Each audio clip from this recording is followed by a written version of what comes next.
name's Nicola, and I've actually been asked to, I usually do two different kinds of talks. One is about practical action in the Amazon, and the other one is how can one person make a difference.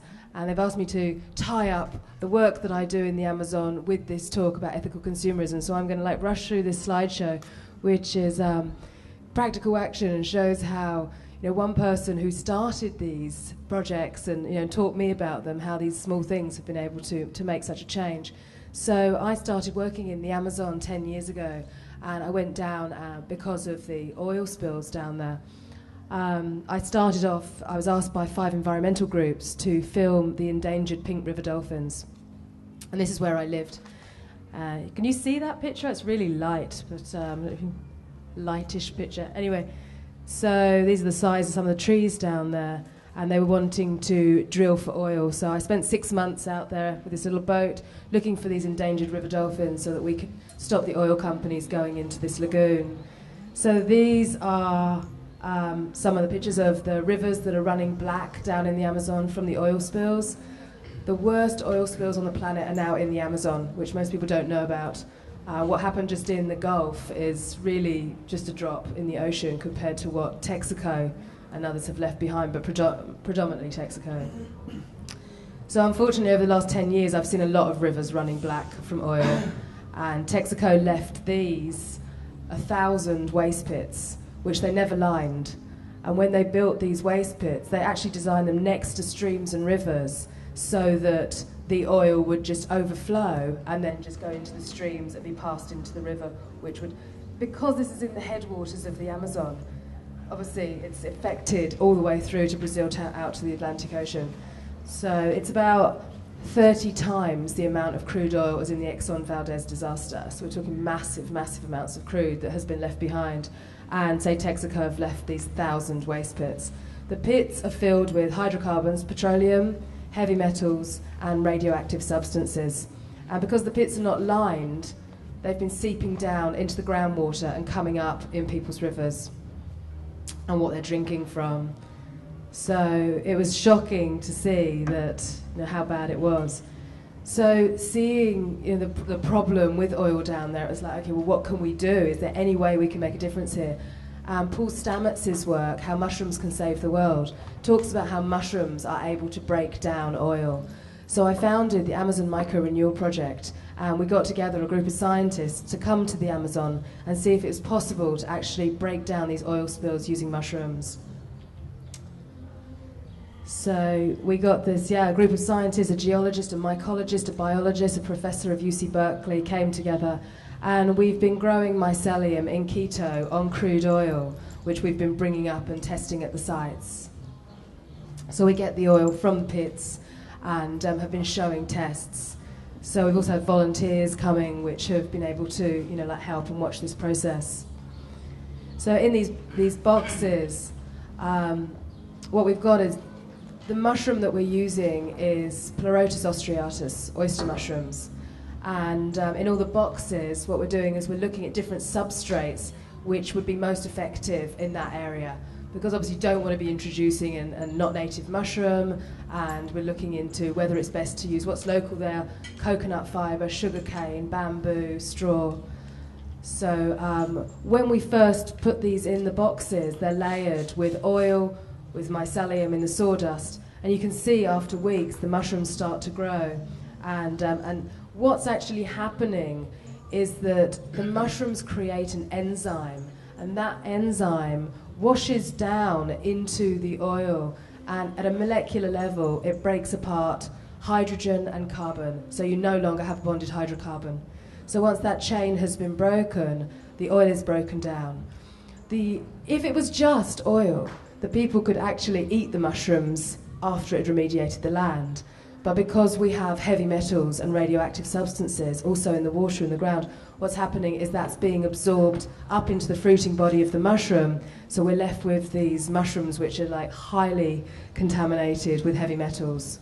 So what we've been doing with them is turning them into a mushroom compost and growing hardwood trees so that the trees can use those metals in its growth. So that's the best way to close the cycle and get the oil out of the rivers.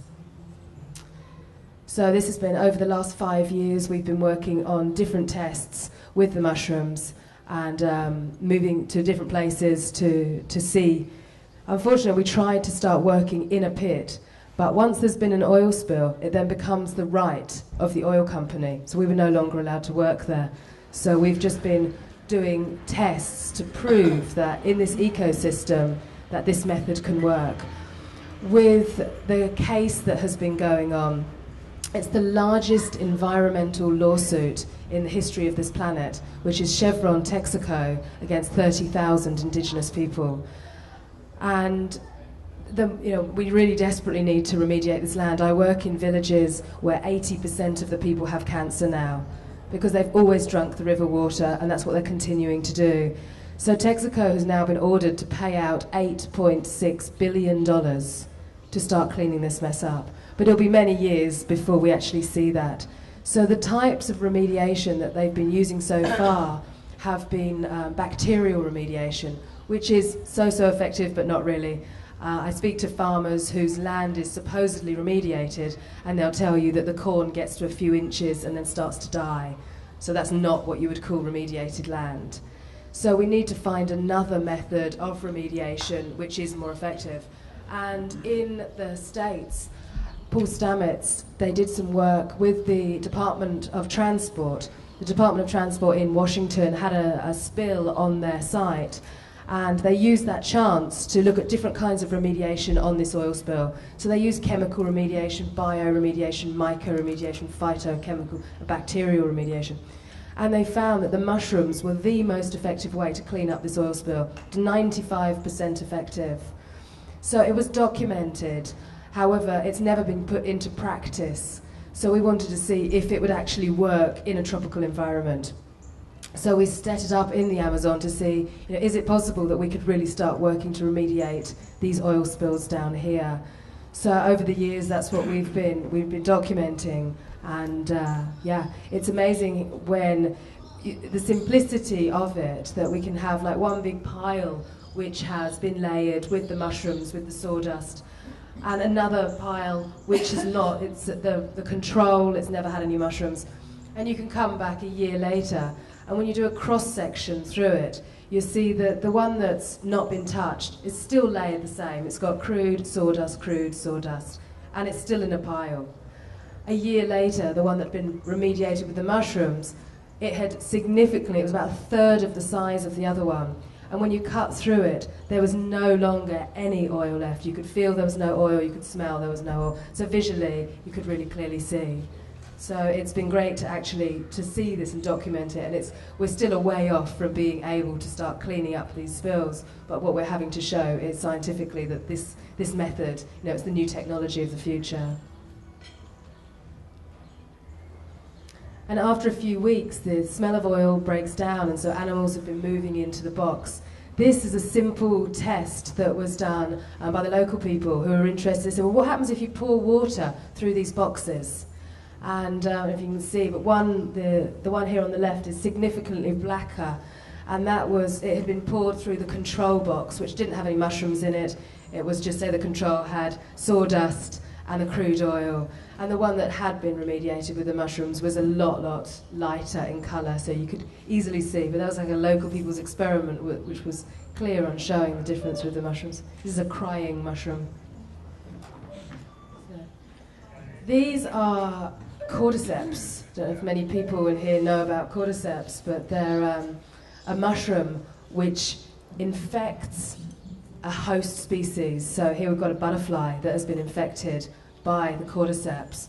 And this is the incredible intelligence of mushrooms.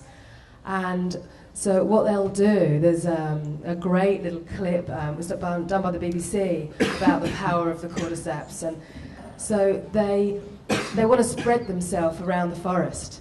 So of course they're wondering how they can, be most effective in distributing their spores. And so what they do is an ant will come along, for instance, and usually the ants would not actually be attracted to this kind of mushroom. But it can change its smell, attract the ant over, and the ant will eat it, and then you can really clearly see this ant starts tripping. It's waving its arms and legs all over the place, and it looks like an ant tripping. And the rest of the mound will come over when they see this tripping ant, and they will pick it up and they will move it far away from the colony so it doesn't infect the rest of them.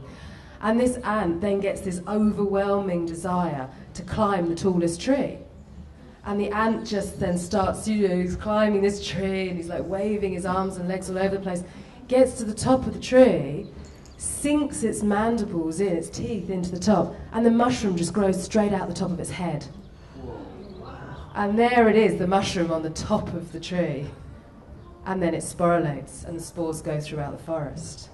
So, you know, the incredible life of mushrooms, of what we don't know about them, is it's amazing. And on my website, Eyes of Gaia, there is this clip of what they filmed about these mushrooms that just keep growing out. And this was a butterfly, and you can see the mushrooms have just started turn, like mummify the butterfly and turn it into a mushroom. So yeah, the powers of the humble mushroom. So another problem is a lot of the local people, their chickens get in there and they get stuck together, they can't get out of the oil, there's constant spills, the rivers are running highly contaminated, and the people are still drinking this water, which is why there's such an incredibly high rate of cancer down there. So when I first saw that nobody was helping these people, and I felt responsible myself, it's like, well, I've been to Texaco, I've used oil, and so these, I've got to be a part of the solution. And this was how I first started thinking, well, let's just collect the rainwater. Anything is better than nothing. And so set up these like incredibly simple structures to collect the water. And then over the years, I've been working down there looking at, okay, let's find some solutions in my first happy customer and finding a way of collecting and purifying. So we added charcoal, and the systems kind of got bigger over the years and more effective. And this is the systems that we've been using for them down there now. So there's a big dustbin which is filled with sand and charcoal.